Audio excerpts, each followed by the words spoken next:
Une quarantaine d'études confirment aujourd'hui que les personnes du groupe sanguin O ont un risque plus faible de Covid.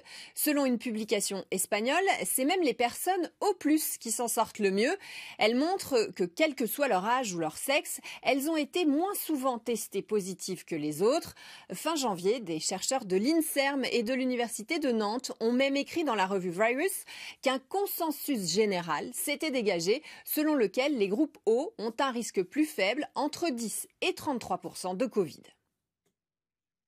Alors comment expliquer ce constat statistique? Les chercheurs ont mis en relation la part des groupes sanguins dans une population et le rythme de l'épidémie. Et ce qu'ils ont vu, c'est que là où il y avait plutôt un bon équilibre entre les groupes, comme en Corée du Sud, le virus a été mieux maîtrisé. En revanche, à Manaus, au Brésil, où un seul groupe sanguin est majoritaire, alors là, il a fait des ravages.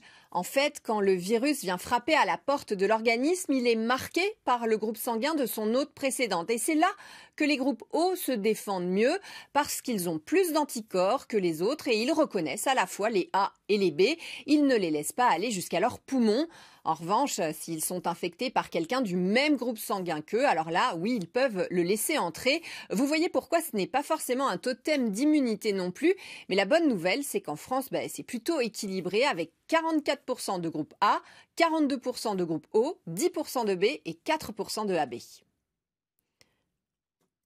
Cette étude a été faite avant l'arrivée des variants, mais pour l'un de ses auteurs, si c'est le même mécanisme qui est à l'œuvre, alors cela doit fonctionner de la même façon, comme il l'a vérifié notamment avec le SARS de 2003.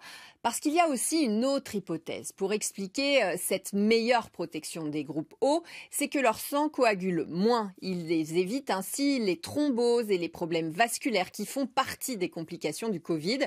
Les chercheurs veulent maintenant vérifier in vitro quel mécanisme biologique est à l'œuvre pour comprendre cette meilleure protection des groupes O qu'ils voient dans les chiffres de l'épidémie et ainsi espèrent-ils pour trouver une des solutions contre le Covid.